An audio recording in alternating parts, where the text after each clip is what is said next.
اعوذ باللہ من الشیطان الرجیم بسم اللہ الرحمن الرحیم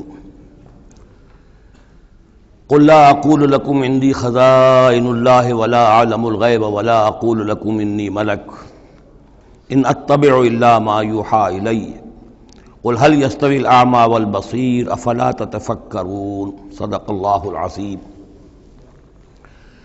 اے نبی ان سے کہہ دیجئے میں تم سے یہ نہیں کہتا کہ میرے اختیار میں ہیں اللہ کے خزانے، تم مجھ سے کہتے ہو یہ دکھاؤ یہ دکھاؤ یہ دکھاؤ۔ میں نے کب دعویٰ کیا ہے کہ میرا اختیار ہے؟ کسی شخص سے مطالبہ کیا جانا چاہیے اس کے دعوے کے مطابق۔ میں نے الوہیت میں داخل ہونے کا کب دعویٰ کیا؟ میں نے تو دعویٰ کیا ہے کہ میں اللہ کا ایک بندہ ہوں، عام انسان ہوں، بشر ہوں، مجھ پر وحی آئی ہے، مجھے مامور کیا گیا ہے کہ تمہیں متنبہ کر دوں، وہ کام میں کر رہا ہوں۔ لا اقول لکم عندی خزائن اللہ، میں تو نہیں کہتا کہ میرے پاس کوئی اللہ کے خزانے ہیں، میرے اختیار میں ہیں۔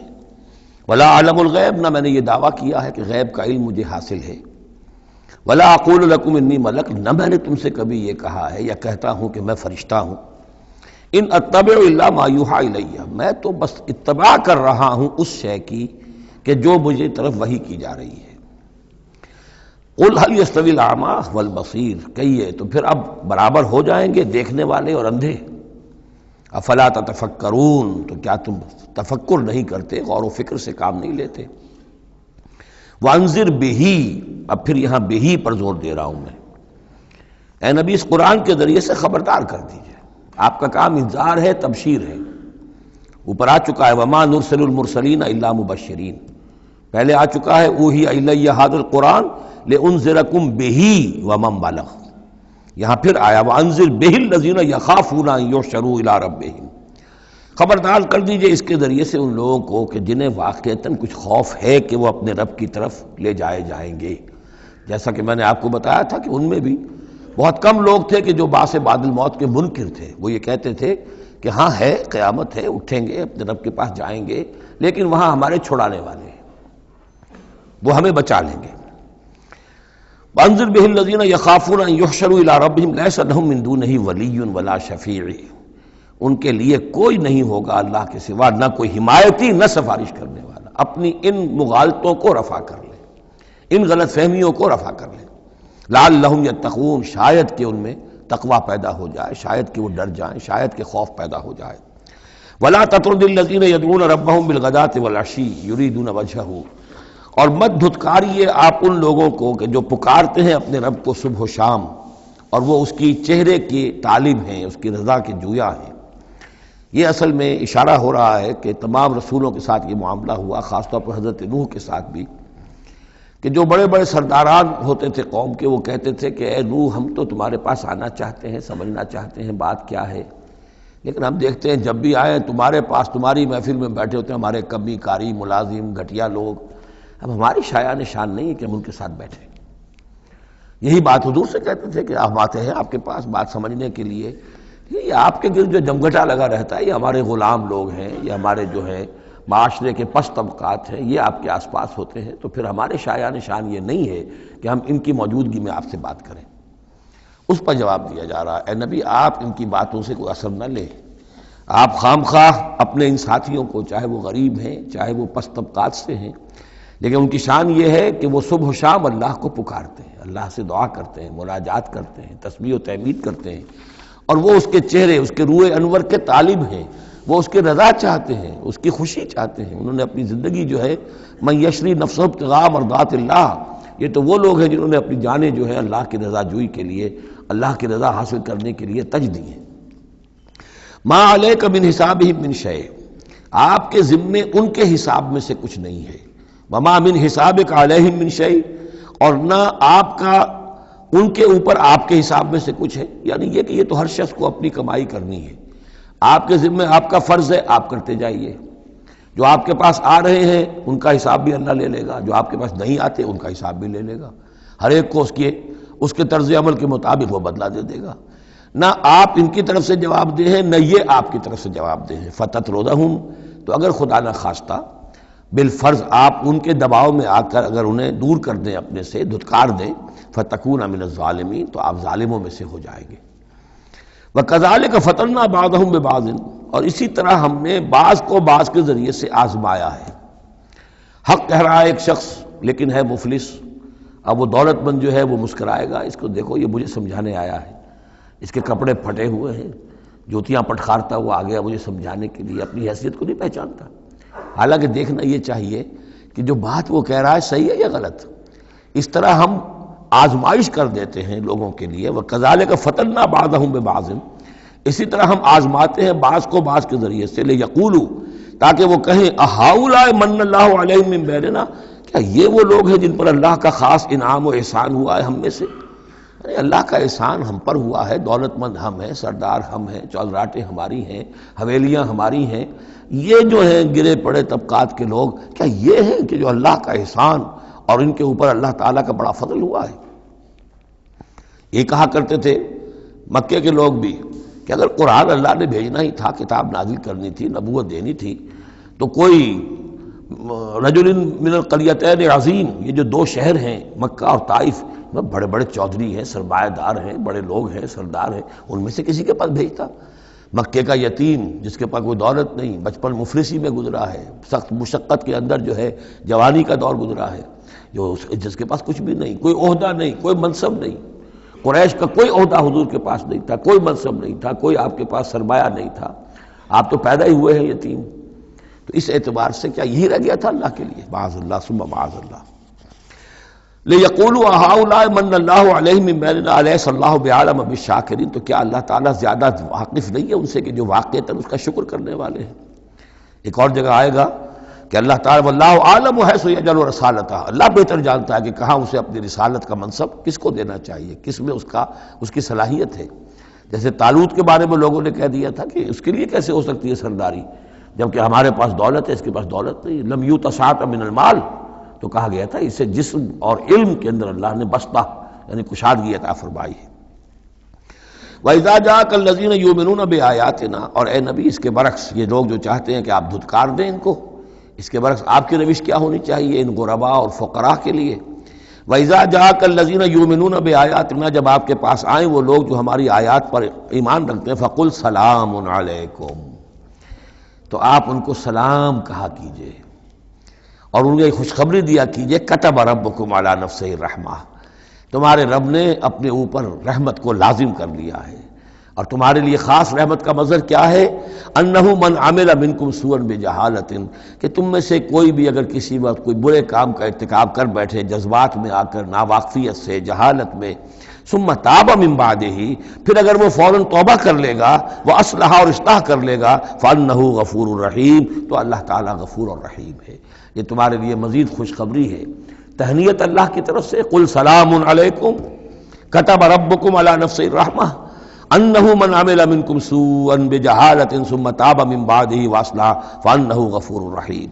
وکذالک نفصل الآیات، آگے محذوف ہے لفظ لیتفکروا بہا ولتستبین سبیل المجرمین، اسی طرح ہم اپنی آیات کی تفصیل بیان کرتے ہیں تاکہ یہ لوگ ان پر غور کریں، تفکر کریں، اور جب غور کریں گے، تفکر کریں گے، تو مجرموں کا راستہ ان کے سامنے کھل کر آ جائے گا کہ جس راستے پر ہم جا رہے ہیں وہ واقعتاً مجرموں کا راستہ ہے۔ قل انی نہیت ان اعبد الذین تدعون من دون اللہ، کہہ دیجئے مجھے تو روک دیا گیا ہے ان کو پوجنے سے کہ جن کو تم پکارتے ہو اللہ کے سوا، یہ لات عزا منات ان کو میں نہیں پکار سکتا، مجھے روک دیا گیا ہے، مجھے تو حکم دیا گیا ہے لا تدعوا مع اللہ احدا، اللہ کے ساتھ کسی اور کو مت پکارو۔ قل لا اتبع اہواءکم، اور کہہ دیجئے ڈنکے کی چوٹ میں تمہاری خواہشات کی پیروی نہیں کر سکتا، قد ضللت اذا، اگر ایسا کروں گا تو میں خود گمراہ ہو جاؤں گا، وما انا من المہتدین، اور پھر نہ رہوں گا میں ہدایت والوں میں۔ قل انی علی بینۃ من ربی، اب اس کو ذرا نوٹ کر دیجئے، کہہ دیجئے کہ میں تو اپنے رب کی طرف سے ایک بڑی بینہ پر ہوں، میں جس راستے پر چل رہا ہوں روشن راستہ ہے، میں اس کا باطن بھی جانتا ہوں، اس کی حقیقت بھی مجھ پر منکشف ہے۔ اور یہ بینہ اصل میں کیا ہے، یہ جا کر آگے سورہ ہود میں یہ بات زیادہ کھلے گی کہ بینہ جو ہے وہ ایک عام انسان کے لیے دو چیزوں سے بنتی ہے، فطرت سلیمہ، جیسا کہ میں نے شروع میں عرض کیا تھا آپ سے، فطرت سلیمہ، عقل سلیم، اس سے انسان ایک حد تک آ گیا، پھر اللہ کی وحی جو آئی اس نے تصدیق کر دی، یہ بینہ بن گیا۔ اب اسی معنی میں پھر رسول اور پھر اللہ کی وحی مل کر بینہ بن جاتے ہیں۔ وہ لوگوں کے حق میں بینہ، اور خود اپنے حق میں بینہ کیا ہے؟ آپ کی اپنی فطرت سلیمہ، عقل سلیم، اور اس پر پھر وحی کی توثیق، وحی نے آ کر ان کو اجاگر کر دیا، ان حقائق کو جن تک آپ اپنی عقل سلیم اور فطرت سلیمہ کی رہنمائی میں پہنچ چکے تھے۔ قل انی علی بینۃ من ربی، کہہ دیجئے میں کوئی اندھیرے میں ٹامک ٹوئیاں نہیں مار رہا ہوں، تم جو مجھ سے مطالبے کر رہے ہو، مجھ پر دباؤ ڈال رہے ہو، میں تو اپنے رب کی طرف سے بینہ پر ہوں۔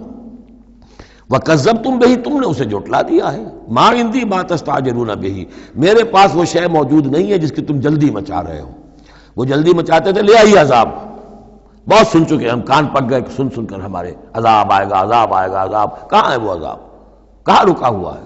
10 برس ہو گئے، پاس نہیں ہے، میرے اختیار میں نہیں ہے۔ وہ عذاب بھی آئے گا، اللہ کے فیصلے سے آئے گا، جب وہ چاہے گا آئے گا۔ ما عندی ما تستعجلون بھی، جس چیز کی تم جلدی مچا رہے ہو وہ میرے اختیار میں نہیں ہے۔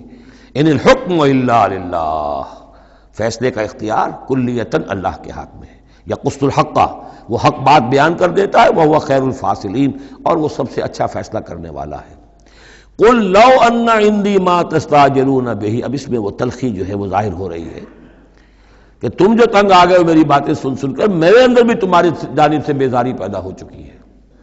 قل لو ان عندی ما تستعجلون به، کہہ دیجئے اگر میرے ہاتھ میں ہوتا، میرے اختیار میں ہوتا، میرے پاس ہوتا جس کی تم جلدی مچا رہے ہو، لقضی الامر بینی و بینکم، تو میرے اور تمہارے مابین کبھی کا فیصلہ طے ہو چکا ہوتا، میں تمہیں ابھی مزید مہلت نہ دیتا۔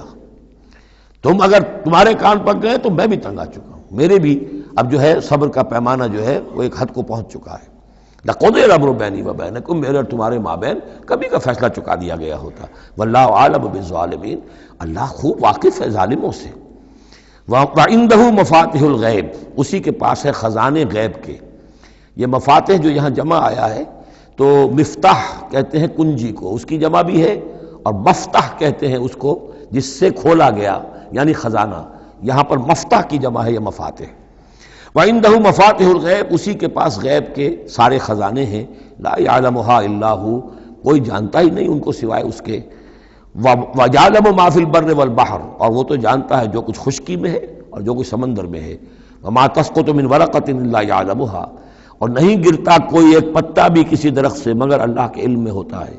وَلَا حَبَّةٍ فِي ظُلُمَاتِ الْأَرْضِ وَلَا رَطْبٍ وَلَا يَابِسٍ، نہیں گرتا کوئی دانہ نہ زمین کی تاریکیوں میں، وہ دانہ گھستا ہے زمین کے اندر بیج کی شکل میں، ولا رطبن، نہ کوئی ہری چیز تر و تازہ، ولا یابس، نہ سوکھی چیز، الا فی کتاب مبین، ایک کتاب مبین میں سب کی سب موجود ہے۔ یہ کتاب مبین اللہ کا علم قدیم ہے، اللہ کا علم قدیم جس میں کہ ہر شے موجود ہے، ما کان و ما یکون، آن واحد کی طرح۔ وَهُوَ الَّذِي يَتَوَفَّاكُم بِاللَّيْلِ، اب یہ لفظ یہاں پر آ گیا ہے، وہ جو قادیانیوں کے ساری خباثت کا توڑ جو ہے، وہ جو میں نے وضاحت آپ کو بیان کی تھی کہ وفا یوفی یتوفا، اب یہاں آ گیا وَهُوَ الَّذِي يَتَوَفَّاكُم بِاللَّيْلِ، وہی ہے جو تمہیں وفات دیتا ہے رات کے وقت۔ کیا وفات دیتا ہے؟ کیا انسان مر جاتا؟ نہیں، جان تو رہتی ہے، شعور نہیں رہتا۔ میں نے کہا تھا 3 چیزیں ہیں، جسم ہے، جان ہے، جان میں شعور ہے۔ بڑا پیارا ایک شعر ہے فارسی کا، جان نہاں در جسم او در جان نہاں، جسم کے اندر تو پنہا ہے جان، جان میں وہ پنہا ہے۔ 3 چیزیں ہو گئیں۔ یہاں اس شعر میں وہ سے مراد کچھ اور ہے، اس وقت میں اس پر نہیں جاؤں گا، لیکن 3 چیزیں سمجھ لیجئے۔ جان نہاں در جسم، جسم کے اندر جان پنہا ہے، او در جان نہاں، وہ جان میں نہاں ہے۔ اے نہاں اندر نہاں اے جانے جاں، یہ پھر کسی اور جگہ پر پڑھیں گے اس شعر کو انشاءاللہ۔ اب سمجھ لیجئے، ایک جسم ہے، جسم میں جان ہے، جان میں شعور ہے، اصل شے تو شعور ہے، لہذا نیند میں صرف شعور لے گئے، موت ہوئی تو شعور بھی لے گئے، جان بھی لے گئے، اور عیسیٰ کو لے گئے، شعور بھی لے گئے، جان بھی لے گئے، جسم بھی لے گئے۔ تو توفع جو ہے کل کا کل پورے طور پر ہوا ہے حضرت عیسیٰ علیہ السلام کا۔ ہمارا توفع توفی جو ہوتا ہے وہ تو ادھورا ہوتا ہے، جسم یہیں رہ جاتا ہے، جان اور شعور چلا جاتے ہیں، اور نیند میں شعور چلا گیا۔ وَهُوَ الَّذِي يَتَوَفَّاكُم بِاللَّيْلِ وَيَعْلَمُ مَا جَرَحْتُم بِالنَّهَارِ، وہی ہے جو تمہیں وفات دے دیتا ہے، قبضے میں لے لیتا ہے، یتوفاکم رات کے وقت، اور وہ جانتا ہے جو کچھ کہ تم کرتے ہو دن کے وقت۔ ثم یبعثکم فیہ، پھر وہ دوبارہ اگلی صبح کو پھر تمہیں اٹھا دے گا، لیقضی اجل مسمی، تاکہ وہ تمہاری جو مہلت ہے وہ پوری ہو جائے۔ یعنی روزانہ ایک طرح سے ہم موت کی آغوش میں چلے جاتے ہیں۔ آدھی موت تو ہے، نیند کسے کہتے ہیں؟ آدھی موت ہے۔ یہی وجہ ہے کہ جو دعا ہے صبح کو اٹھنے کے وقت کی، جو مسنون دعا ہے، الحمدللہ الذی احیانی بعدما اماتنی والیہ النشور، کل شکر اور کل حمد اور کل تعریف اس اللہ کے لیے ہے جس نے مجھے دوبارہ زندہ کیا اس کے بعد کہ مجھ پر موت وارد کر دی تھی۔ نیند جو ہے وہ موت کی بہن ہے، اور اسی طرح اٹھنا ہے اللہ کی طرف۔ یہ بڑا ایک عجیب نکتہ ہے، اس کو ذہن میں اس کو اپریشیٹ کیجئے۔ جو شخص صبح آنکھ کھلتے ہی جس کی زبان پر یہ الفاظ آتے ہوں، الحمدللہ الذی احیانی بعدما اماتنی والیہ النشور، قیامت کے دن جب وہ اٹھے گا اس کی زبان پر یہی ترانہ خود بخود آ جائے گا، اس وقت ہوگا وہ 100% درست۔ الحمدللہ الذی احیانی بعدما اماتنی والیہ النشور، کیونکہ عادت پڑی ہے، ہمیشہ کہا ہے، جیسے ہی شعور آیا الحمدللہ الذی احیانی بعدما اماتنی والیہ النشور، تو یہ وہ ترانہ جو ہے جو کہ باعث بعد الموت کے وقت ہماری زبان پر ہوگا، اس کا ریہرسل ہے جو آپ روزانہ کریں گے اگر یہ عادت پختہ کر لیں۔ وَهُوَ الَّذِي يَتَوَفَّاكُم بِاللَّيْلِ وَيَعْلَمُ مَا جَرَحْتُم بِالنَّهَارِ ثُمَّ يَبْعَثُكُم فِيهِ لِيُقْضَىٰ أَجَلٌ مُّسَمًّى ثُمَّ إِلَيْهِ مَرْجِعُكُم، پھر اسی کی طرف تم سب کا لوٹنا ہے۔ ثُمَّ يُنَبِّئُكُم بِمَا كُنتُمْ تَعْمَلُونَ، پھر وہ تمہیں جتلا دے گا جو کچھ کہ تم کرتے رہے تھے۔ وَهُوَ الْقَاهِرُ فَوْقَ عِبَادِهِ، اور وہ اپنے بندوں پر، یہ لفظ کئی مرتبہ آیا ہے اس صورت کے اندر، اللہ پوری طرح غالب ہے، قابو یافتہ ہے اپنے بندوں پر۔ وَيُرْسِلُ عَلَيْكُمْ حَفَظًا، اور وہ تم پر نگہبان بھیجتا رہتا ہے۔ ہر انسان کے ساتھ فرشتے باڈی گارڈ کی حیثیت سے موجود ہیں، اس لیے کہ جب تک اللہ نے اجل معین رکھی ہوئی ہے اس وقت تک تو زندہ رکھنا ہے۔ وہ زندہ رکھنے کے لیے حفظہ، حفاظت کرنے والے نگہبان، وہ جو میں نے ایک دفعہ پہلے بھی کہا تھا، بسا اوقات تو محسوس ہوتا ہے کہ جیسے گاڑی ایسے سناٹے سے آپ کے ساتھ سے گزری ہے کہ معلوم ہوتا ہے کسی نے ہاتھ دے کر آپ کو بچایا، ورنہ بچنے کا کوئی امکان نہیں تھا۔ تو کوئی ہے، جب معلوم ہے کہ ابھی اس کی موت کا وقت نہیں آیا تو بچانے والے فرشتے ہمارے ساتھ ہوتے ہیں۔ حتیٰ اذا جاء احدکم الموت، یہاں تک کہ جب تم میں سے کسی کی موت کا وقت آتا ہے، توفته رسلنا، اب یا پھر توفا آ گیا، اب یہاں پہ شعور اور جان دونوں جائے گا۔ توفته رسلنا، تو ہمارے بھیجے ہوئے فرشتے جو ہیں وہ اس کو قبضے میں لے لیتے ہیں، وہم لا یفرطون، اور اس میں کوئی کمی نہیں کرتے، کوئی کوتاہی نہیں کرتے، جو حکم آیا اور جب آیا۔ ثم ردوا الی اللہ مولاہم الحق، پھر وہ لوٹا دیے جاتے ہیں اب اللہ کی طرف جو ان کا مولا ہے برحق، سچا۔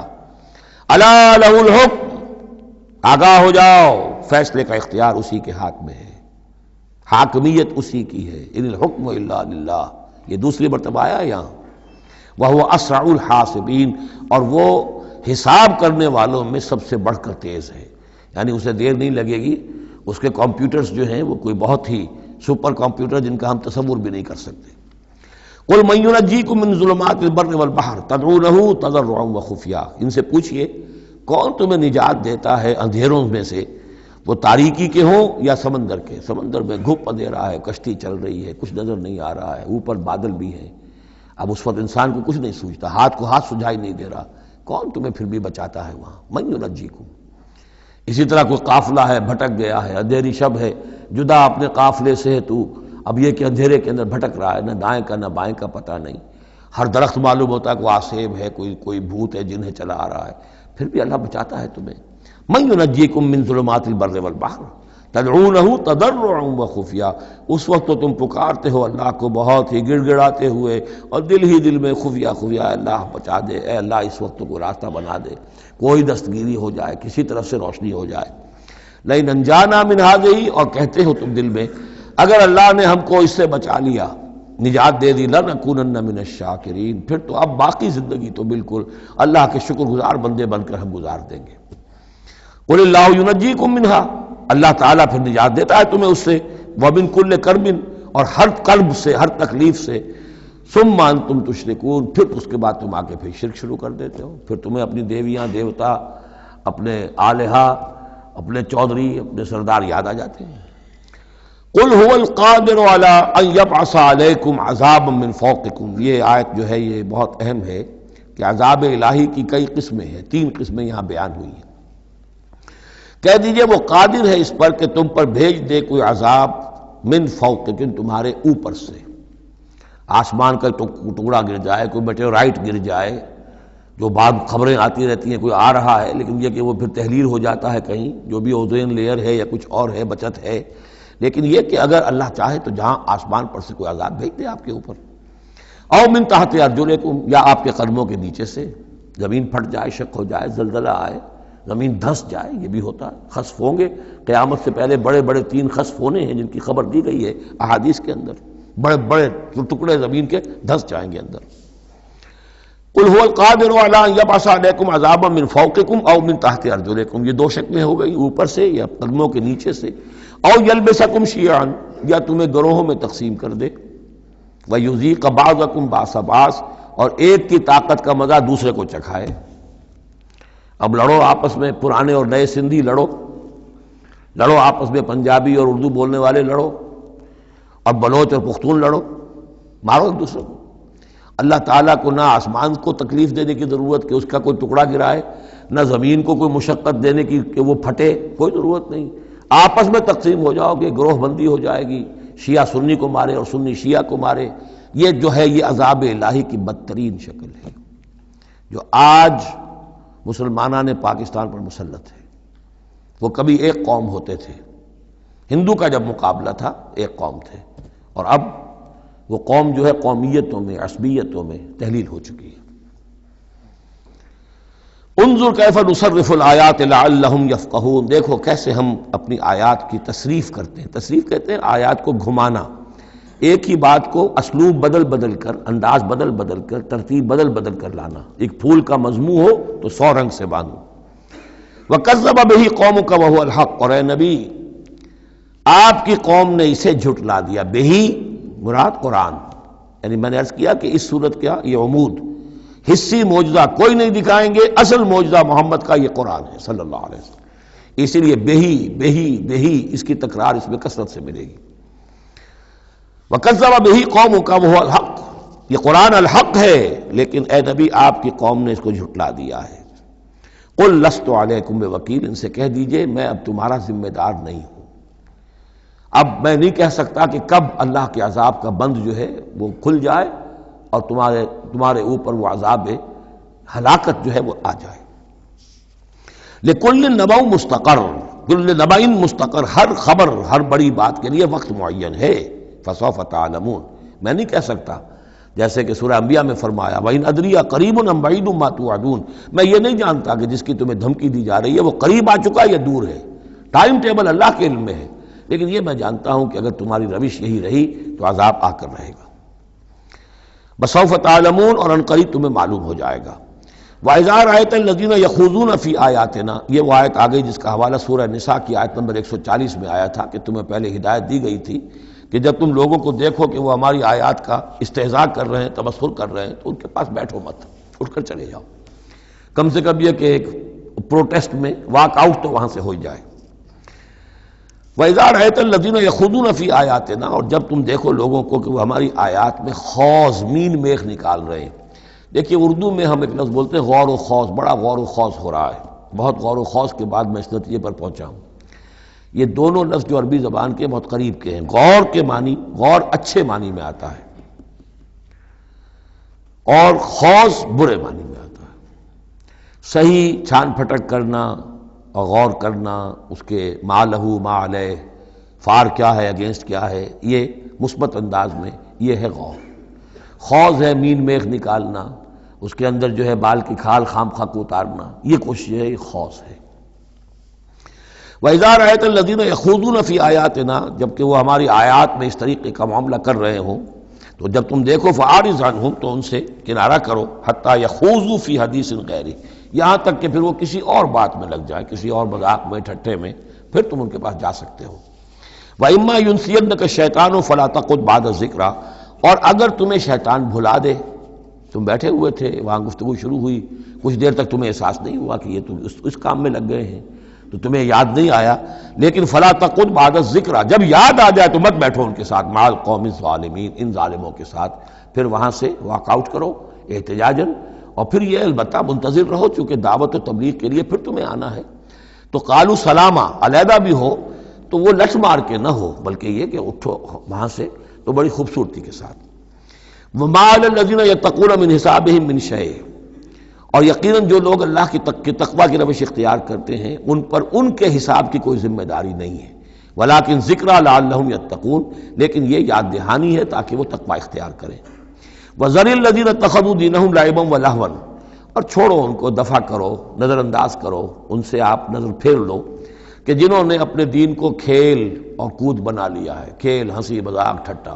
بہت سے لوگ اب بھی مل جائیں گے آپ کو دین کے معاملے میں کبھی سنجیدہ ہوتے ہی نہیں، دین کی بات اگر شروع ہوگی تو وہ اسے استہزاء میں، تمسخر میں، ٹٹ بٹس میں، اینیکڈوٹس میں، یہ واقعات یوں ہو گیا تھا، یہ ایسا تھا، اس میں اس کو جو ہے وہ بالکل ختم کر دیں گے۔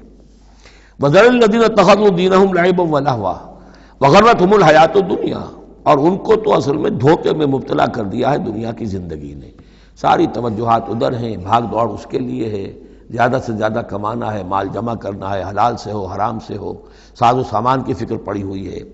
وَذَكِّرْ بِهِ، اب پھر بہی کو نوٹ کیجئے، تذکیر کیجئے، اس کے قرآن کے ذریعے سے تذکیر کیجئے، جیسے کہ سورہ قاف کی آخری آیت ہے فَذَكِّرْ بِالْقُرْآنِ مَنْ يَخَافُ وَعِيدٍ، قرآن کے ذریعے سے تذکیر کیجئے اس شخص کو کہ جس کے اندر کچھ خوف ہے اللہ کے وعدے کا اور اللہ کی وعید کا۔ تو یہاں بھی آیا کہ آپ ان کو چھوڑیے، وَذَكِّرْ بِهِ أَن تُبْصَرَ نَفْسٌ بِمَا كَسَبَتْ، اس قرآن کے ذریعے سے انہیں تذکیر کرائیے، یاد دہانی کرائیے کہ مبادا کوئی شخص گرفتار ہو جائے اپنے کرتوتوں کے عوض، وہ وقت نہ آ جائے کہ تم اپنی رنگ رلیوں اور کرتوتوں کے عوض رہن رکھے جاؤ، گرفتار ہو جاؤ۔ لیس لہا من دون اللہ ولی ولا شفیع، پھر اس کے لیے اللہ کے سوا کوئی نہیں ہوگا، یا اللہ کے مقابلے میں اللہ سے بچانے والا کوئی نہیں ہوگا، نہ کوئی ولی اور نہ شفیع۔ دیکھیں دوسری مرتبہ کیٹیگوریکل ڈینائل شفیع کی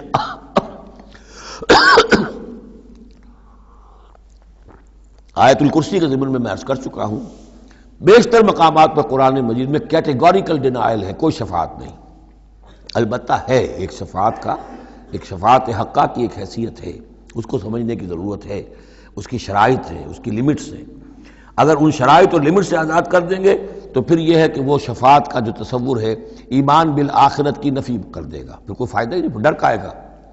جب چھڑوانے والے ہیں جو چاہو کرو، جو بھی کچھ ہے، لیکن تیرے محبوب کی امت میں ہے، شرابی ہیں، زانی ہیں، بدماش ہیں، چور ہیں، ڈاکو ہیں، حرام خور ہیں، غبن کرتے ہیں، جو بھی کچھ ہے، لیکن تیرے محبوب کی امت میں ہے، تو اگر تو اسی پر کوئی معاملہ طے ہونا ہے تو خام خواہ کاہے کو آدمی ہاتھ روکے، بابر بعیش کوش کے عالم دوبارہ نیست، پھر تو جو عیش کر سکتے ہو کرو، جہاں آج پڑتا ہے کیوں روکتے ہو؟ تو سیدھی سیدھی بات ہے۔ لیس لہا من دون اللہ ولی ولا شفیع وان تعدل کل عدل، یہ وہی عدل آ گیا، اور اگر فدیہ دینا چاہیں کل کا کل فدیہ، لا یؤخذ منہا، نہیں قبول کیا جائے گا۔ واتقوا یوما لا تجزی نفس عن نفس شیئا ولا يقبل منها شفاعۃ ولا یؤخذ منها عدل ولا هم ينصرون، جو یہ 2 مرتبہ سورہ بقرہ میں آ چکا ہے۔ اولئک الذین ابسلوا بما کسبوا، یہ لوگ تو اب گرفتار ہو چکے ہیں اپنی کرتوتوں کے عوض، اب یہ رہن ہے۔ لہم شراب من حمیم، ان کے لیے تو ہے پینے کے لیے تو کھولتا ہوا پانی، وعذاب علیم بما کانوا یکفرون، اور دردناک عذاب ہوگا ان کے کفر کی پاداش میں۔ قل اندعو من دون اللہ ما لا ينفعنا ولا يضرنا، اے نبی ان سے کہیے کیا ہم پکاریں اللہ کو چھوڑ کر ان چیزوں کو جو نہ ہمیں نفع پہنچا سکتی ہے نہ نقصان؟ یہ بت کیا نفع پہنچائیں گے تمہیں، کیا نقصان پہنچائیں گے؟ خود اپنی حفاظت کر نہیں سکتے، اپنی مکھیاں اڑا نہیں سکتے، ان کو پکارتے ہو، ان کے سامنے سجدے کرتے ہو، ان کو متھے ٹیکتے ہو۔ اندعو من دون اللہ ما لا ينفعنا ولا يضرنا، خیر بت کی بات تو ہو گئی بہت ہی واضح، باقی بھی اس کائنات کے اندر کوئی کسی کے لیے نہ خیر کے پر قدرت رکھتا ہے نہ شر پر، الا باللہ، لا حول ولا قوت الا باللہ۔ یہ یقین ہو جائے تب توحید مکمل ہوگی، پھر کس کے سامنے آدمی سر جھکائے خام خواہ، کس کے آگے اپنی عزت نفس پیش کرے، اس کا دھیلا کرے؟ کسی کے ہاتھ میں اختیار ہے ہی نہیں، لا حول ولا قوت الا باللہ۔ حدیث میں آیا ہے، حضرت عبداللہ ابن عباس کو مخاطب کر کے کہا ہے کہ نوجوان اس بات کو اچھی طرح جان لے اگر تمام دنیا کے انسان مل کر چاہیں اولکم و آخرکم و انسکم و جنکم کہ تمہیں کوئی فائدہ پہنچا دیں، نہیں پہنچا سکتے جب تک کہ اللہ نہ چاہے، اور تمام انسان چاہے تمہیں کوئی نقصان پہنچا دیں، نہیں پہنچا سکتے جب تک اللہ نہ چاہے۔ تو پھر یک درگیر و محکم گیر پکارو اللہ کو، کسی اور کو پکارنے کا، کسی اور سے سوال کرنے کا، کسی اور سے ڈرنے کا، کسی اور سے التجائیں کرنے کا، کسی اور کا استغاثہ کرنے کا، دہائی دینے کا کیا فائدہ ہے؟ قُلْ أَنَدْعُو مِن دُونِ اللَّهِ مَا لَا يَنفَعُنَا وَلَا يَضُرُّنَا وَنُرَدُّ عَلَىٰ أَعْقَابِنَا، اور ہم جو ہے اپنی ایڑیوں کے بل لوٹا دیے جائیں بعد اذ ہدانا اللہ، جبکہ ہمیں تو اللہ نے ہدایت دے دی ہے۔ کالذی استہوتہ الشیاطین فی الارض حیران، کیا اس طرح کے آدمی ہم بن جائیں کہ جن کو شیاطین نے، جنوں نے کسی جنگل میں بیابان میں اس کی مت مار دی ہو، راستہ بھلا دیا ہو، اب اسے کچھ نظر نہیں آ رہا۔ لہو اصحاب یدعونہ الی الہدی ائتنا، ہیں اس کے ساتھی جو اس کو پکار رہے ہیں کہ آؤ ہماری طرف، ہدایت کی طرف آؤ، ہمارے پاس آؤ۔ قل ان ھدی اللہ ھو الھدی، یہ نقشہ کھینچ دیا گیا ہے جماعتی زندگی کی کتنی برکت ہے۔ آپ اکیلے ہوں، کہیں بھٹک گئے ہوں، تو پھر یہ کہ آپ کے لیے سیدھے راستے پر آنا بہت مشکل ہو جائے گا۔ جماعتی زندگی ہے، ساتھی ہیں، جس کو کہا ہے سورہ توبہ میں کونوا مع الصادقین، معیت اختیار کرو، رہو ساتھ سچوں کے۔ کسی وقت ہوتا ہے انسان کو کوئی ایسی آزمائش پیش آ گئی ہے، اس کا دماغ چکرا گیا ہے، گھوم گیا ہے، نہیں سمجھ میں آ رہا، راستہ نہیں نکل رہا، مشکل بڑی آ گئی ہے، ایک طرف حرام ہے لیکن یہ ہے کہ دباؤ کو بہت پڑ رہا ہے، گھر والوں کا پڑ رہا ہے، بچوں کا پڑ رہا ہے، بیوی کا پڑ رہا ہے، راستہ غلط ہے۔ اس میں یہ ہے کہ ایسے وقت میں بسا اوقات پھر اگر رفقا ہیں، ساتھی ہیں، آپ کے کامریڈز ہیں، آپ کے کولیگز ہیں، اس کے ساتھ وہ پکارتے ہیں، ساتھ ہاتھ جو ہے آپ کا تھام کر آپ کو سہارا دیتے ہیں۔ قل ان ھدی اللہ ھو الھدی، یقیناً ہدایت کہہ دیجئے اللہ ہی کی ہدایت اصل ہدایت ہے۔ وَأُمِرْنَا لِنُسْلِمَ لِرَبِّ الْعَالَمِينَ، اور ہمیں تو حکم یہ ہوا ہے کہ ہم تمام جہانوں کے پروردگار کی تابع داری اختیار کریں اور فرما برداری اختیار کریں۔ وَنَقِيمُ الصَّلَاةَ وَاتَّقُوهُ، اور یہ کہ نماز قائم کرو اور اس کا اللہ کا تقوی اختیار کرو۔ وَهُوَ الَّذِي إِلَيْهِ تُحْشَرُونَ، اور وہی ہے جس کی طرف کہ تمہیں جمع کر دیا جائے گا۔ وَهُوَ الَّذِي خَلَقَ السَّمَاوَاتِ وَالْأَرْضَ بِالْحَقِّ، اور وہی ہے جس نے آسمان اور زمین بنائے ہیں حق کے ساتھ۔ یہاں حق کے کیا معنی ہے؟ ود اے پرپس، یہ بیکار نہیں ہے۔ ربنا ما خلقت ھذا باطلا، اے رب ہمارے تو نے یہ سب باطل نہیں بنایا، بیکار نہیں بنایا، بے مقصد نہیں بنایا۔ سورہ آل عمران کی آخری رکوع کی جو وہ دعا ہے، بلکہ باطل کے مقابلے میں کیا؟ حق۔ وَهُوَ الَّذِي خَلَقَ السَّمَاوَاتِ وَالْأَرْضَ بِالْحَقِّ وَيَوْمَ يَقُولُ كُن فَيَكُونُ، اور جس دن وہ کہے گا ہو جا، وہ ہو جائے گا۔ کیا ہو جائے گا؟ جب وہ چاہے گا اس کائنات کو لپیٹ بھی دے گا، اسی نے بنایا ہے حق کے ساتھ، اور اسی کے حکم سے یہ لپٹ جائے گی۔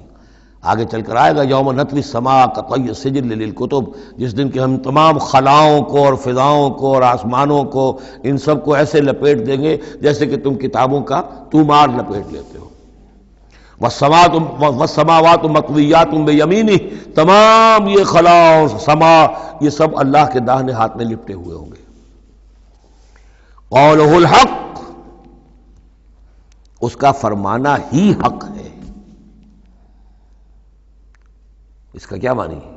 صرف اس کا کہہ دینا کن، بس، اس سے کسی اور شے کی ضرورت نہیں ہے، کوئی ذریعہ، کوئی میٹر، کوئی انرجی، کچھ نہیں۔ قولہ الحق، اس کا فرمانا ہی برحق ہے، اس کا کہہ دینا ہی برحق ہے۔ کن فیکون، یوم یقول کن فیکون قولہ الحق، وَلَهُ الْمُلْكُ يَوْمَ يُنفَخُ فِي الصُّورِ، اور اسی کے لیے ہوگی بادشاہی اس دن جس دن کے سور میں پھونکا جائے گا۔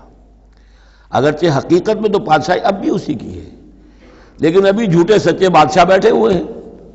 ابھی شاہ فہد صاحب بھی براجمان ہیں، اور بھی شاہ بھی اور کوئی ہوں گے، حسن بھی ہیں، حسین بھی ہیں، وہ شاہ بھی ہیں اور بھی ہیں، ملکہ بھی ہیں۔ یہ سب جو ہیں یہ سب نسیہ منسیہ ہو جائیں گے۔ لمن الملک اليوم للہ الواحد القہار، معلوم یہ کہ اب بھی اگرچہ بادشاہی اسی کی حقیقت میں، لیکن یہ جھوٹے سچے ڈرامے والے خدا جو ہیں کچھ نہ کچھ بیٹھے نظر آتے ہیں بادشاہ۔ وَلَهُ الْمُلْكُ يَوْمَ يُنفَخُ فِي الصُّورِ، عالم الغیب، وہ تمام غیب کا جاننے والا، والشہادہ، اور کھلی باتوں کا جاننے والا، وَهُوَ الْحَكِيمُ الْخَبِيرُ، اور وہ کمال حکمت والا اور ہر شے سے باخبر۔ وَإِذْ قَالَ إِبْرَاهِيمُ لِأَبِيهِ آزَرَ، اب اس میں آپ دیکھیں کہ اس سورہ مبارکہ میں حضرت ابراہیم کا ذکر ہے اور پھر ان کی نسل کے بعض انبیاء کرام کا ذکر ہے۔ ایک گلدستہ تو ہم پڑھ آئے ہیں سورہ نساء کے آخر میں، وہاں 13 انبیاء اور رسل کے نام آئے تھے۔ یہاں اس سے ذرا بڑا گلدستہ آئے گا، یہاں پہ 17 انبیاء اور رسل کے نام آئیں گے، لیکن حضرت ابراہیم علیہ السلام کا ذکر یہاں آیا ہے۔ اور جو جن رسولوں کی قوموں پر ہلاکت کے بارے میں قرآن میں صراحت کے ساتھ مذکور ہے، ان 6 کا ذکر جو ہے سورہ اعراف میں آئے گا۔ حضرت ابراہیم علیہ السلام کی قوم کا کیا حشر ہوا یہ صراحت کے ساتھ قرآن میں مذکور نہیں ہے۔ جو قوم نوح کے ساتھ، ہود کے ساتھ، قوم صالح کے ساتھ، قوم شعیب کے ساتھ ہوا، تو حضرت ابراہیم علیہ السلام کے معاملے کو علیحدہ نکال لیا ہے، وہ سورہ انعام میں، اور باقی جو ہے نوح، ہود، صالح اور شعیب، لوط اور موسیٰ، ان کا ذکر جو ہے وہ آپ کو ملے گا سورہ اعراف میں، اس لیے کہ ان کا معاملہ ایام اللہ کا ہے۔ تو فذکرہم بایام اللہ، التذکیر بآلاء اللہ اس میں ہے، التذکیر بایام اللہ اس میں ہے، لہذا یہاں حضرت ابراہیم کا ذکر ہے۔ وَإِذْ قَالَ إِبْرَاهِيمُ لِأَبِيهِ آزَرَ أَتَتَّخِذُ أَصْنَامًا آلِهَةً، اور یاد کرو جب کہ کہا ابراہیم نے اپنے باپ آزر سے، کیا تم نے ان بتوں کو اپنا خدا بنا رکھا ہے؟ یہاں جو آزر کا لفظ خاص طور پر آیا ہے میرے نزدیک، یہ اصل میں تورات کی نفی کے لیے، تورات میں تارح نام لکھا گیا ہے، گویا اس کی تصحیح کے لیے، ورنہ یہاں کوئی خاص ضرورت نہیں تھی۔ وَإِذْ قَالَ إِبْرَاهِيمُ لِأَبِيهِ، یہ کافی تھا، لیکن نام اس لیے دیا گیا کہ تورات پڑھنے والوں کو مغالطہ ہوتا ہے، اور اسی مغالطے کو اہل تشیع نے اختیار کر لیا ہے۔ انہوں نے تورات میں جو نام دیا گیا ہے اسے حضرت ابراہیم کا باپ کہا ہے، اور حضرت یہ جو آزر تھا اس کو کہا ہے کہ یہ چچا تھا۔ اس کی خاص وجہ ہے، وہ پھر کسی موقع پر بیان ہوگی، لیکن یہ کہ تورات کی اس غلطی کو اہل تشیع نے اختیار کیا، قرآن مجید نے اسی کی نفی کے لیے یہاں پر حضرت ابراہیم کے والد کا نام صراحتاً بتا دیا کہ آزر ہے۔ وَإِذْ قَالَ إِبْرَاهِيمُ لِأَبِيهِ آزَرَ، اور یاد کرو جب کہ کہا تھا ابراہیم نے اپنے باپ آزر سے، أَتَتَّخِذُ أَصْنَامًا آلِهَةً، کیا آپ نے ان بتوں کو اپنا الہ بنایا ہوا ہے؟ انی اراک و قومک فی ضلال مبین، میرا تو خیال یہ ہے، میری رائے تو یہ ہے کہ آپ بھی اور آپ کی قوم بھی کھلی گمراہی میں مبتلا ہے۔ وَكَذَلِكَ نُرِي إِبْرَاهِيمَ مَلَكُوتَ السَّمَاوَاتِ وَالْأَرْضِ، اور اسی طرح ہم دکھانے لگے یا دکھاتے رہے ابراہیم کو آسمانوں اور زمین کے ملکوت۔ ملکوت سے مراد کیا ہے کہ اللہ تعالیٰ نے اس کائنات کا جو نظام قائم کیا، جسے میں کہتا ہوں کہ جو یونیورسل ایک گورنمنٹ ہے، اس کا ایک نظام ہے، اس کے کارندے ہیں، تو اس کے مشاہدہ اللہ تعالیٰ اپنے رسولوں کو کراتا ہے تاکہ ان کا یقین جو ہے وہ یقین اس درجے کا ہو جائے کہ جیسے کہ اپنی آنکھوں سے دیکھی ہوئی چیزیں۔ وَلِيَكُونَ مِنَ الْمُوقِنِينَ، اور تاکہ وہ پوری طرح یقین کرنے والوں میں سے ہو جائے، لیکن واو چونکہ یہاں آیا اس سے پہلے ہم محذوف مانیں گے تاکہ وہ اپنی قوم پر حجت قائم کر سکے اور پوری طرح یقین کرنے والوں میں سے ہو جائے۔ یہ جو آگے آ رہا ہے یہ در حقیقت حضرت ابراہیم علیہ السلام کی طرف سے اپنی قوم پر حجت کو اس طور سے پیش کیا گیا ہے۔ بعض حضرات کے نزدیک یہ ہے کہ یہ حضرت ابراہیم کا اپنا ذہنی ارتقاء ہے کہ واقعتاً انہوں نے سمجھا یہ ستارہ خدا ہے، پھر ڈوب گیا تو کہا کہ نہیں یہ تو ڈوب گیا، پھر چاند کو دیکھا تو چاند خدا ہے، پھر کہا نہیں یہ تو یہ بھی جو ہے غروب ہو گیا، پھر سورج کو کہا۔ تو یہ بات اصل میں بعض حضرات کی رائے ہے یہ، اور الفاظ سے کچھ متبادر بھی ہوتا ہے، لیکن یہ ہے کہ زیادہ صحیح رائے جس سے کہ آگے آ جائے گا وَتِلْكَ حُجَّتُنَا آتَيْنَاهَا إِبْرَاهِيمَ عَلَىٰ قَوْمِهِ، تو معلوم ہوتا ہے کہ یہ اصل میں حضرت ابراہیم علیہ السلام نے حجت قائم کرنے کے لیے یہ تدریج اختیار کی اپنی قوم کو سمجھانے کے لیے۔ اور حضرت ابراہیم علیہ السلام اللہ کے نبی تھے، اور نبی کوئی بھی زندگی کے کسی بھی مرحلے پر مشرک نہیں ہوتا، اس کی شریعت، اس کی سرشت اتنی خالص ہوتی ہے۔ صدیقین مشرک نہیں ہوتے، نبی تو ان سے بھی اونچے درجے کے ہیں۔ حضرت ابو بکر نے کبھی شرک نہیں کیا، حضرت عثمان نے کبھی شرک نہیں کیا، جو صدیقین ہیں صحابہ میں سے۔ وَكَذَلِكَ نُرِي إِبْرَاهِيمَ مَلَكُوتَ السَّمَاوَاتِ وَالْأَرْضِ وَلِيَكُونَ مِنَ الْمُوقِنِينَ فَلَمَّا جَنَّ عَلَيْهِ اللَّيْلُ، جب ان پر رات جو ہے اس نے تاریکی کر دی، رَأَىٰ كَوْكَبًا، انہوں نے دیکھا ایک چمکدار ستارے کو، قَالَ هَٰذَا رَبِّي، انہوں نے کہا یہ میرا رب ہے۔ یہ گویا کہ کہنے کیا، ہاں یہ میرا رب ہے۔ اب یہ سوالیہ انداز بھی ہو سکتا ہے، with sign of exclamation ہو سکتا ہے کہ لوگوں کو کہنے کے لیے کہ یہ رب ہے، یہ انٹروگیشن کا بھی ہو سکتا ہے۔ هَٰذَا رَبِّي فلما افل قال لا احب الافلین، جب وہ ڈوب گیا تو کہا بھئی یہ ڈوب جانے والی شے تو پھر میں تو پسند نہیں کر سکتا کہ میں اس کو اپنا خدا مان لوں۔ یہ قوم جو تھی ستارہ پرست بھی تھی، بت پرست بھی تھی، ستارہ پرست بھی تھی، اور نمبر 3 شاہ پرست بھی تھی۔ تینوں قسم کے شرک اس قوم میں موجود تھے کہ جس میں حضرت ابراہیم بھیجے گئے۔ یہ بیبیلونیا یا عراق، آج کا عراق، سابق بیبیلونیا، اس کا ایک شہر اس شہر کے بھی اب کھنڈرات نکل آئے ہیں، کھدائیاں ہو چکی ہیں۔ شہر میں پیدا ہوئے ہیں، پھر وہاں سے ہجرت کر کے فلسطین گئے ہیں، اور پھر حضرت اسماعیل کو آباد کیا ہے حجاز میں، اور اپنے بیٹے حضرت اسحاق کو آباد کیا ہے فلسطین میں۔ تو یہ ان کے ذہن میں رکھیے۔ اور اس وقت عراق میں یہ شرک جو ہے گھٹا ٹوپ اندھیرے تھے کہ ان کے ہاں بت پرستی بھی تھی، ستارہ پرستی بھی تھی، اور تیسرے یہ کہ بادشاہ بھی نمرود جو تھا وہ یہ کہتا تھا کہ میں خدا ہوں۔ اس کا مکالمہ جو ہے جو اس نے کیا تھا محاجہ حضرت ابراہیم سے، وہ سورہ بقرہ میں ہم پڑھ چکے ہیں۔ انا احیی و امید، میں بھی یہ اختیار رکھتا ہوں، جس کو چاہوں زندہ رکھوں، جس کو چاہوں مار دوں۔ فلما رأى القمر بازغا، جب انہوں نے دیکھا چاند چمکتا ہوا، قال ھذا ربی، کہا ہاں یہ معلوم ہوتا ہے کہ یہ ہے رب۔ فلما افل قال لئن لم يهدني ربی، جب وہ بھی ڈوب گیا، غائب ہو گیا، تو انہوں نے کہا کہ اگر میرے رب نے مجھے ہدایت نہ دی تو پھر میں تو قوم ضالین میں سے ہو جاؤں گا۔ گویا کہ ابھی یہ الفاظ ہیں کہ جن سے اشارہ ہوتا ہے کہ شاید ابھی ان کا اپنا ذہنی اور فکری ارتقاء ہو رہا ہے۔ میں نے کہا تھا کہ الفاظ سے متبادر ہوتا ہے، لیکن یہ کہ ان دونوں چیزوں کو، دونوں سائڈز کو ناپ تول کر جو رائے بنتی ہے وہ دوسری ہے۔ فلما رأى الشمس بازغة، جب دیکھا سورج بہت چمکدار، قال ھذا ربی ھذا اکبر، تو فرمایا ہاں یہ ہے رب، یہ سب سے بڑا ہے۔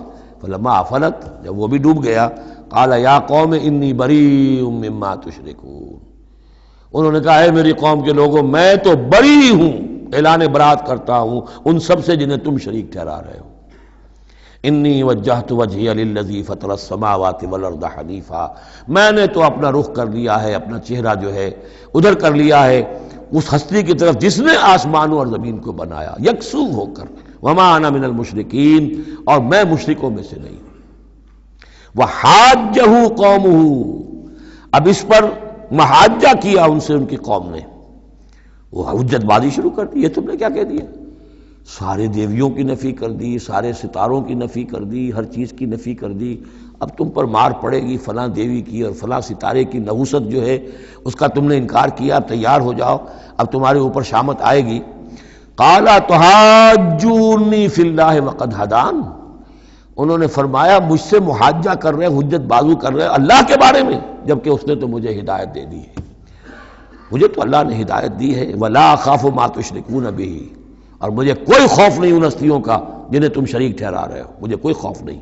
الا یشاء ربی شیئا، ہاں اللہ کو چاہے میرے ساتھ کہ کوئی تکلیف مجھے آ جائے، کوئی آزمائش آ جائے تو ٹھیک ہے، میرا رب ہے، لیکن مجھے کوئی کسی کا ڈر نہیں، نہ تمہارے کسی دیوی کا، نہ دیوتا کا، نہ کسی ستارے کی نحوست کا، اور نہ کسی اور کا۔ لا اخاف ما تشرکون بہ، تم جس کا مجھے ڈراوا دے رہے ہو مجھے ان میں سے کسی کا کوئی خوف نہیں۔ الا یشاء ربی شیئا، اللہ یہ کہ میرا رب میرے لیے کچھ چاہے جو چاہے۔ وسع ربی کل شیء علما، یقیناً میرا رب جو ہے وہ تو ہر شے کے علم کے اعتبار سے احاطہ کیے ہوئے ہے۔ افلا تتذکرون، تو کیا تم عقل سے کام نہیں لیتے، تم نہیں سوچتے، نصیحت اخذ نہیں کرتے؟ وکیف اخاف ما اشرکتم، میں کیسے ڈروں ان سے جنہیں تم نے شریک ٹھہرا رکھا ہے۔ ولا تخافون انکم اشرکتم باللہ، جبکہ تم نہیں ڈرتے کہ تم نے اللہ کے ساتھ شریک ٹھہرا دیے۔ ما لم ينزل به علیکم سلطانا، اور ان ہستیوں کو شریک ٹھہرا دیا ہے جن کے لیے کہ اللہ نے کوئی سلطان، کوئی سند نہیں اتاری۔ ہاں اللہ نے اپنی کتابوں میں کوئی سند اتاری ہوتی، عقل انسانی میں اس کی کوئی بنیاد ہوتی تو کوئی بات بھی ہوتی، نہ عقل میں، نہ فطرت میں، نہ کسی آسمانی کتاب میں کسی معبود کے لیے کوئی گنجائش نہیں ہے ہی نہیں۔ وَكَيْفَ أَخَافُ مَا أَشْرَكْتُمْ وَلَا تَخَافُونَ أَنَّكُمْ أَشْرَكْتُمْ بِاللَّهِ مَا لَمْ يُنَزِّلْ بِهِ عَلَيْكُمْ سُلْطَانًا فَأَيُّ الْفَرِيقَيْنِ أَحَقُّ بِالْأَمْنِ إِن كُنتُمْ تَعْلَمُونَ، تو اگر تم علم رکھتے ہو تو بتاؤ دونوں فریقین میں سے، یعنی ایک موحد ہے، ایک اللہ واحد پر ایمان رکھتا ہے، ساری قوت اس کے ہاتھ میں، سارا اقتدار اس کا ہے، ہر شے اس کے قبضہ قدرت میں۔ ایک وہ ہے کہ جو اس کو ماننے کے ساتھ ساتھ کچھ اور چھوٹے دیوی دیوتا سینکڑوں جو ہیں وہ ان کو بھی مانتے ہیں۔ امن اور چین اور سکون کس کو میسر آئے گا؟ قلبی چین، روحانی اطمینان اور سکون۔ ای الفریقین احق بالامن، ان دونوں میں سے موحدین اور مشرکین میں سے امن، سکون، اطمینان، چین اور راحت کا کون زیادہ حقدار ہے؟ بتاؤ اگر تم جانتے ہو۔ اور اس کا جواب خود دیا، الذین آمنوا ولم یلبسوا ایمانہم بظلم، یقیناً وہ لوگ جو ایمان لائیں اور اپنے ایمان پر کسی طرح کے شرک کی آلودگی نہ ہونے دیں۔ یہاں لفظ ظلم آیا ہے، ظلم کسی چھوٹے گناہ کو بھی کہہ سکتے ہیں، اسی لیے اس پر صحابہ گھبرا گئے تھے کہ حضور کون شخص ہوگا کہ جس نے کبھی کوئی ظلم نہ کیا ہو، اور نہیں تو اپنے اوپر ظلم کرتا ہے آدمی، کسی پر ظلم کرتا ہے۔ تو اس کا تو مطلب ہے کوئی شخص بھی یہ جو مقام ہے جو یہاں بیان کیا جا رہا ہے اس کا جو سزاوار اور اس کا حقدار نہیں ہو سکتا۔ آپ نے فرمایا نہیں، یہاں ظلم سے مراد شرک ہے۔ پھر آپ نے سورہ لقمان کی آیت پڑھی، اس میں فرمایا کہ ان الشرک لظلم عظیم، وَإِذْ قَالَ لُقْمَانُ لِابْنِهِ یا بنی لا تشرک باللہ ان الشرک لظلم عظیم، یہاں پر ظلم سے مراد شرک ہے، یعنی ایمان ایسا ہو کہ جو شرک کی ہر آلودگی سے پاک ہو۔ میں یہاں پھر تذکرہ کیے دیتا ہوں، شروع میں بھی عرض کیا تھا، شرک کسے کہتے ہیں، شرک کی قسمیں کون کون سی ہیں، کون کون سے بھیس بدل کر یہ شرک آتا ہے۔ باہر رنگے کے خواہی جامہ می پوش، من اندازے قدت را می شناسم، تم چاہے کسی بھی رنگ کا لباس پہن کے آ جاؤ، میں تمہیں تمہارے قد سے پہچان لوں گا۔ تو قد سے پہچاننا جو ہے شرک کا آسان نہیں ہے، بھیس بدلتا ہے یہ، اس کے لیے ضروری ہے۔ اور آج کے دور میں شرک کس کس شکل میں موجود ہے اس کا سمجھنا بہت اہم ہے۔ اس موضوع پر میرے 6 گھنٹے کے کیسٹس موجود ہیں۔ الذین آمنوا ولم یلبسوا ایمانہم بظلم، یقیناً وہ لوگ جو ایمان لائے اور جنہوں نے اپنے ایمان میں کسی بھی نوع کے شرک کی آمیزش نہ ہونے دی، اولئک لہم الامن وہم مہتدون، ان کے لیے ہے امن اور وہی ہوں گے راہیاب۔ یہ امن اور ایمان اور اسلام اور سلامتی کا جو آپس میں تعلق ہے لفظی اعتبار سے، وہ اس دعا میں بہت نمایاں ہو جاتا ہے کہ جو حضور ہر نیا جو چاند دیکھتے تھے ہر مہینے کا تو دعا مانگتے تھے، اللہم اہلہ علینا بالامن والایمان والسلامت والاسلام، اے اللہ یہ مہینہ جو شروع ہو رہا ہے اس نئے چاند کے ساتھ، ہلال کے ساتھ، اسے ہم پر طلوع فرما امن اور ایمان کے ساتھ اور سلامتی اور اسلام کے ساتھ۔ تو یہ بڑا گہرا ربط ہے ان الفاظ کے اندر۔ میرا چھوٹا سا کتابچہ ہے قرآن اور امن عالم، آج سے شاید کوئی میں سمجھتا ہوں کہ 30-32 سال پہلے کی تقریر تھی میری، لیکن وہ ان موضوعات پر میں سمجھتا ہوں کہ بہت مختصر لیکن بہت مفید ہے۔ فرمایا وَتِلْكَ حُجَّتُنَا آتَيْنَاهَا إِبْرَاهِيمَ عَلَىٰ قَوْمِهِ، اس کا میں حوالہ دے رہا تھا۔ یہ پوری سرگوشت بیان کر کے اب فرمایا یہ ہماری وہ حجت تھی جو ہم نے ابراہیم کو عطا کی اس کے قوم کے خلاف۔ یہ سارا محاجہ حضرت ابراہیم اپنی قوم سے کر رہے تھے۔ بظاہر اس کو توریہ کہتے ہیں، ایک ہوتا ہے جھوٹ بولنا، ایک ہوتا ہے توریہ۔ توریہ یہ ہے کہ آپ کہیں کوئی بات ایسی کہ جو جھوٹ تو نہیں ہے لیکن جس سے سننے والا مغالطے میں مبتلا ہو جائے۔ مثلا حضرت شیخ الہند رحمۃ اللہ علیہ کا واقعہ ہے، جس زمانے میں ان کے وارنٹ نکلے ہوئے تھے اور وہ حرمین شریفین میں تھے، مکہ مکرمہ میں تھے، وارنٹ نکلا ہوا ہے اور شریف حسین والی مکہ جو ہے اس کے سپاہی ڈھونڈتے پھر رہے ہیں کہ کہاں ہے وہ مولوی ہندوستانی جو ہے جو باغی ہے انگریزوں کا، اس کو پکڑا جائے۔ اب یہ ایک جگہ پر یہ کہیں کھڑے ہوئے تھے تو ایک شرطے نے آ کر جو وہاں کا سپاہی تھا پوچھا ان کے بارے میں محمود الحسن کو جانتے ہو؟ کہ یہاں جانتا ہوں۔ وہ کہاں ہے؟ محمود الحسن کہاں ہے؟ تھوڑا سا 2 قدم پیچھے ہٹ کے کہا ابھی یہیں تھے۔ جھوٹ تو نہیں بولا نا، 2 قدم پیچھے ہٹ کر کہا ابھی یہیں تھے، بالکل سچ بولا۔ اس نے سمجھا ابھی یہیں تھے، دوڑا ادھر دوڑ گیا، اپنے نکل گئے۔ اس کا نام ہے توریہ۔ یہ جھوٹ بھی نہیں ہے لیکن یہ کہ سننے والے کو مغالطہ بھی ہو گیا۔ اصل میں حضرت ابراہیم علیہ السلام کے کلام میں یہ توریہ کا انداز جو ہے وہ بہت ہے، تاکہ لوگوں کو جیسے جب بتوں کو سب کو توڑ دیا تو کہا کہ اس نے توڑا ہوگا، یہ جو بڑا ہے جو صحیح سالم کھڑا ہوا ہے بڑا بت، اور تیشہ بھی جو ہے جس سے توڑا تھا سب کو وہ اس کی گردن میں لگا دیا کہ یہ جو ہے جو آلہ ہے، آلہ واردات بھی اسی کے پاس سے برآمد ہو رہا ہے اور یہ سالم ہے، باقی سب ٹوٹ گئے ہیں، تو قرائن کی شہادت بھی ہے کہ یہی ہے، پکڑو اس کو۔ تو یہ ہوتا ہے ان کو سمجھانے کے لیے کہ وہ سوچیں، دروں بینی پر آمادہ ہو جائیں۔ تو یہ ہے میرے نزدیک ان آیات کا محل یہ ہے۔ وَتِلْكَ حُجَّتُنَا آتَيْنَاهَا إِبْرَاهِيمَ عَلَىٰ قَوْمِهِ،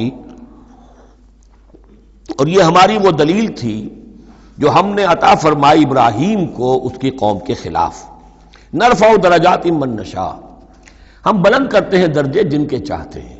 اب ظاہر بات ہے یہاں کہنے کا مقصد یہ ہم نے ابراہیم کے درجے بہت بلند کیے۔ ان ربک حکیم علیم، یقیناً تیرا رب حکیم اور علیم ہے۔ وَوَهَبْنَا لَهُ اسحاق وَيَعْقُوب، اب وہ گلدستہ شروع ہو رہا ہے، اور ہم نے اسے عطا فرمایا اسحاق جیسا بیٹا، یعقوب جیسا پوتا، کلن ہدینا، سب کو ہم نے ہدایت دی، وَنُوحًا ہدینا من قبل، اور نوح کو ہم نے ہدایت دی تھی ان سے بھی پہلے، ومن ذریتہ، اور ان کی اولاد میں سے، حضرت ابراہیم کی اولاد میں سے، داؤد و سلیمان و ایوب و یوسف و موسیٰ و ہارون، کیسے کیسے عظیم نبی ہم نے اٹھائے، داؤد جیسا بادشاہ، سلیمان جیسا بادشاہ، ایوب اور یوسف اور موسیٰ اور ہارون، وَكَذَلِكَ نَجْزِي الْمُحْسِنِينَ، اسی طرح ہم بدلہ دیتے ہیں محسنین کو۔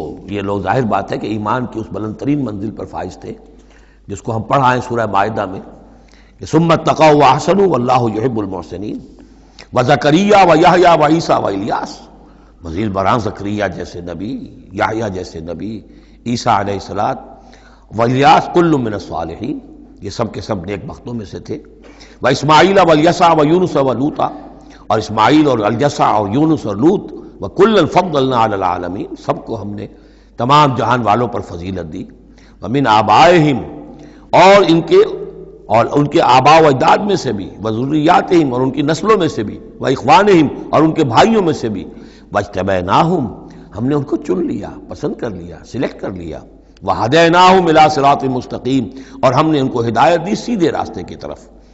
ذالک ھدی اللہ یہدی بہ من یشاء من عبادہ، یہ اللہ کی وہ ہدایت ہے جس کی وہ ہدایت بخشتا ہے جس کو چاہتا ہے اپنے بندوں میں سے۔ وَلَوْ أَشْرَكُوا، اور اگر بالفرض وہ بھی شرک کرتے، لَحَبِطَ عَنْهُمْ مَا كَانُوا يَعْمَلُونَ، ان کے بھی سارے اعمال حبط ہو جاتے۔ شرک اتنی بری شے ہے، اتنے اونچے اونچے مراتب، اتنے اعلیٰ اعلیٰ مقامات، اللہ کی محبوب شخصیتیں، اولو العزم پیغمبر اور یہ عظیم انبیاء، لیکن بالفرض یہ سمجھانے کے لیے، ظاہر بات ہے کوئی امکان نہیں تھا کہ وہ شرک کرتے، لیکن ہمیں سمجھانے کے لیے شرک وہ شے ہے، ان اللہ لا یغفر یشرک بہ ویغفر ما دون ذلک لمن یشاء ولو اشرکوا لحبط عنہم ما كانوا یعملون، اگر وہ شرک کرتے تو ان کے بھی تمام اعمال حبط ہو جاتے۔ اولئک الذین آتیناہم الکتاب والحکم والنبوۃ، یہ وہ لوگ ہیں جن کو ہم نے کتاب دی، اپنی حکمت اور شریعت سے نوازا، نبوت سے سرفراز فرمایا۔ وَإِن يَكْفُرْ بِهَا هَؤُلَاءِ، اور اگر کفران نعمت کریں یہ لوگ اس کی، یہ جو آیات اب اللہ تعالیٰ نے دی ہیں تمہیں اے محمد صلی اللہ علیہ وسلم، اگر یہ لوگ ان آیات کی اب ناشکری کر رہے ہیں، کفران نعمت کر رہے ہیں، اگر وہ ان سے فائدہ نہیں اٹھا رہے، ان کی روشنی سے اپنے دلوں کو منور نہیں کر رہے، فقد وکلنا بہا قوما لیسوا بہا بکافرین، تو ہم نے ایک اور قوم کو تیار کر رکھا اس کام کے لیے کہ وہ اس کی ناقدری نہیں کرے گی، یعنی یہ کہ مدینہ کے انصار انشاءاللہ اس کی قدر کریں گے۔ مکے کے یہ لوگ جو ہیں اگر ناقدری کر رہے ہیں محمد صلی اللہ علیہ وسلم، اور تمہاری باتیں جو ہیں اب تک 10-11 برس ہونے کو آ گئے ہیں، اس کے نتائج جو ہیں بڑے ہی کم سے کم یہ کہ مایوس کن نہیں تو دل شکن ضرور ہے۔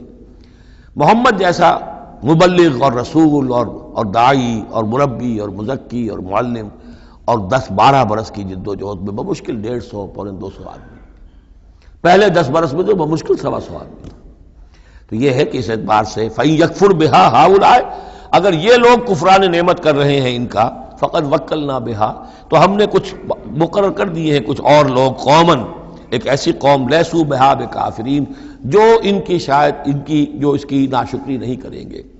کچھ پتہ نہیں یہ ہماری جو دعوت رجوع القرآن ہے جو کہاں کہاں پھیل رہی ہے، پاکستان میں ٹی وی پر بینڈ ہے، میرا درس نہیں آ سکتا، انڈیا میں دوردرشن کبھی کبھی دکھا دیتا ہے، دلی سے خبر آ جاتی ہے کہ دوردرشن پہ میرے کبھی کیسٹ جو ہے ٹی وی کے درس دکھائے جا رہے ہیں۔ بامبے میں جو کیبل ٹی وی ہے، 8000 فیملیز ہیں جو ہر ہفتے 2 مرتبہ میرا درس قرآن دیکھ رہے ہیں کیبل ٹی وی پر، اور وہی لوگ ہیں کہ جنہوں نے چاہا ہے کہ اب ان کو ایسی اس کی ریکارڈنگ مل جائے کہ وہ اسے سیٹلائٹ کے اوپر لے جا سکے، اور یہ کہاں ہو رہا ہے؟ بھارت میں، دارالکفر میں۔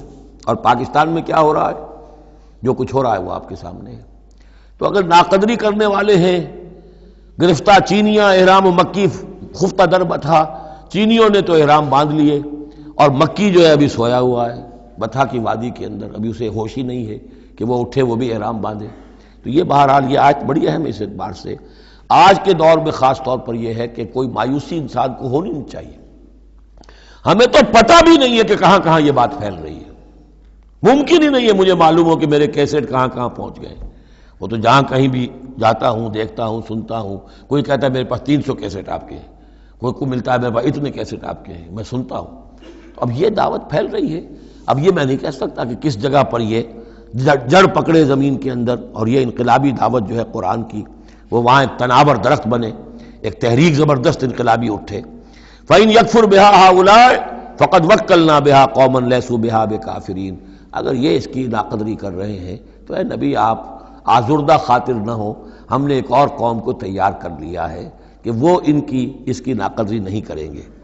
اولئک الذین ھدی اللہ فبہداہ مقتدہ، یہ وہ لوگ ہیں جن کو اللہ نے ہدایت دی تھی۔ یہ 17 نام جو اوپر ہم نے پڑھے ہیں، فرمایا کہ اللہ فرما رہا ہے ہم نے انہیں ہدایت دی تھی، فبہداہ مقتدہ، تو آپ بھی ان کی ہدایت کی پیروی کیجئے۔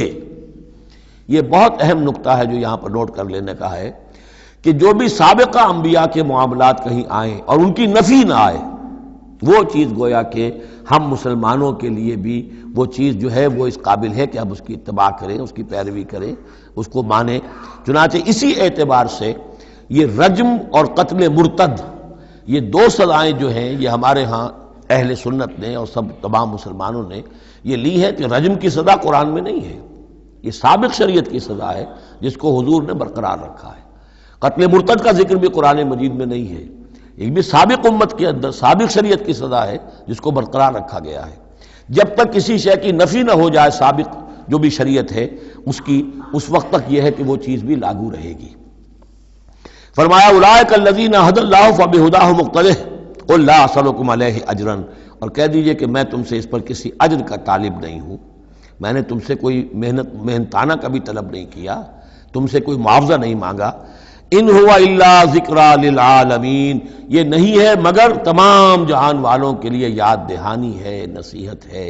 جو چاہے اس سے کسب فیض کرے، جو چاہے اس سے نور حاصل کرے، جو چاہے اس سے صحیح صراط مستقیم تک کی رہنمائی اخذ کر لے، یہ تو اللہ تعالیٰ کی طرف سے ایک صدقہ جاریہ ہے۔ ان هو الا ذکریٰ للعالمین، یاد دہانی اور نصیحت ہے تمام جہان والوں کے لیے۔ بارک اللہ لی ولکم فی القرآن العظیم ونفعنی وإیاکم بالآیات والذکر الحکیم۔